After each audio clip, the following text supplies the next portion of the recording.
Meus alunos do nono ano, a nossa aula de hoje é com resoluções das atividades anteriores.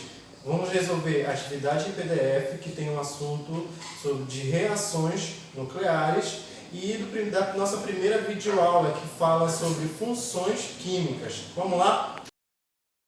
Vamos lá, galera. Primeira questão da atividade em PDF, ela diz o seguinte: o que são reações nucleares? Vamos lá para a resposta. Uma reação nuclear é qualquer reação, qualquer modificação que ocorre entre núcleos atômicos, podendo ocorrer a união de dois ou mais núcleos atômicos ou, por exemplo, a quebra de um núcleo atômico, onde há liberação de energia. Vamos lá para a segunda questão. Ela diz o seguinte: descreva e exemplifique as radiações alfa, beta e gama. Vamos lá para as respostas, gente. Eu separei aqui para vocês uma imagem de cada um, tá? Vamos começar pela radiação alfa. A radiação alfa, ela é formada por partículas pesadas que apresentam 2 prótons e 2 nêutrons. Observe na imagem que eu tenho um núcleo estável que apresenta 5 prótons e 4 nêutrons. Esse núcleo ele vai liberar 2 prótons e 2 nêutrons e vai se tornar um elemento estável. Essas partículas que ele liberou são chamadas de partículas alfa. Elas, na maioria das vezes, não causam muitos prejuízos para os seres humanos, certo? Por conta da sua capacidade de penetração. Agora vamos falar da radiação beta. A radiação beta, observe que novamente aí na imagem eu tenho um núcleo estável. E o que acontece nela?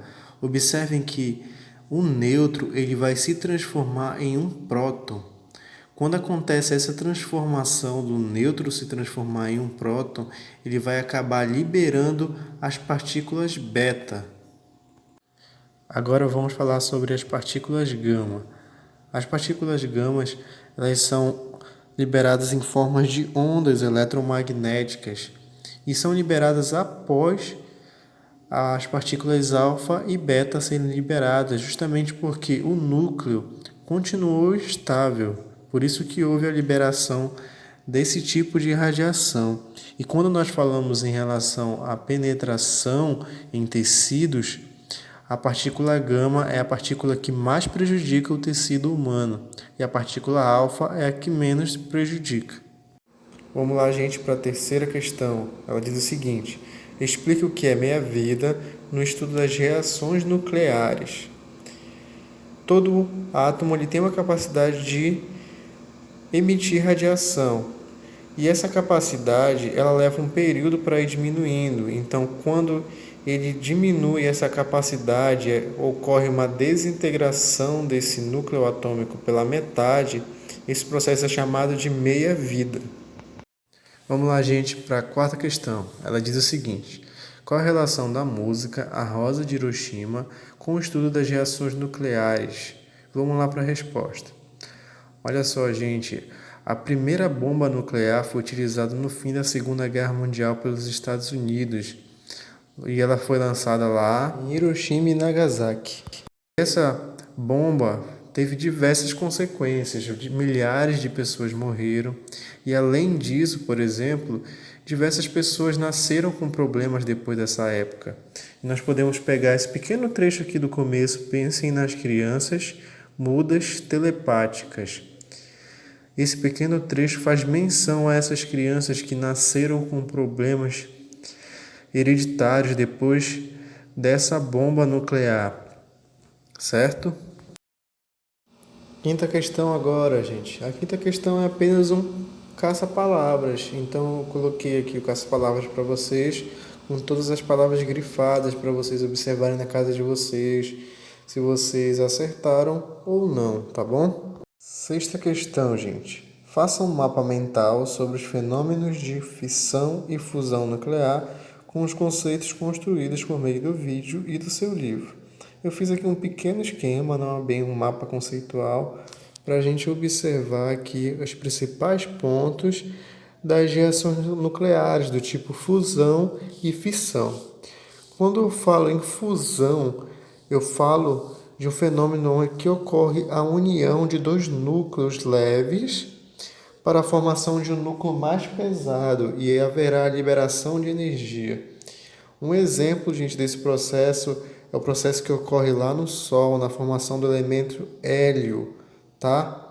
Então vai ocorrer a fusão de dois núcleos mais leves e formar um mais pesado e sempre haverá a liberação de energia. Já quando nós falamos em fissão, é o processo totalmente oposto.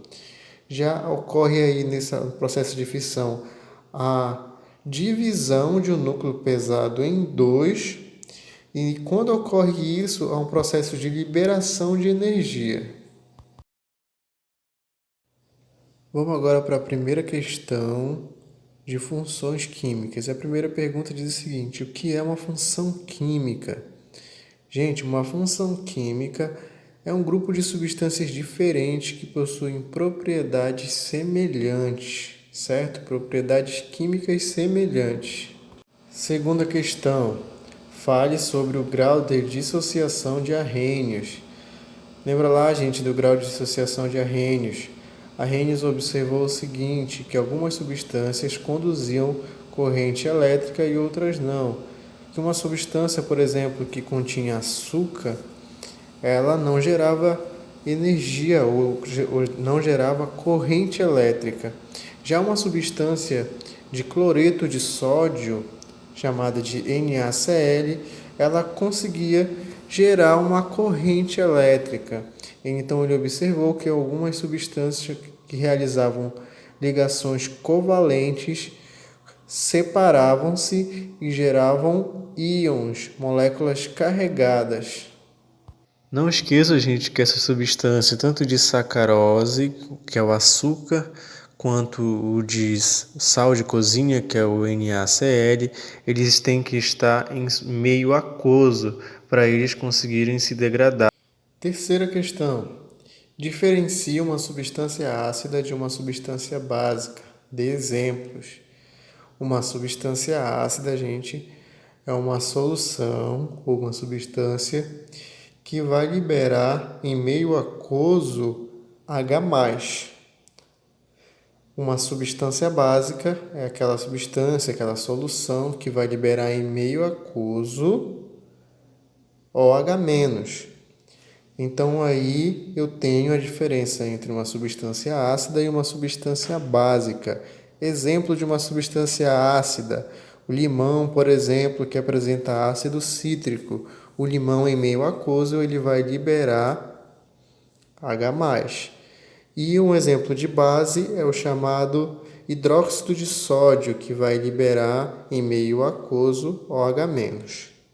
Vamos lá, galera. Quarta e última questão. Explique a classificação dos ácidos de acordo com a quantidade de H+ ionizáveis, ou seja, de acordo com a quantidade desse cátion aí presente nessa substância.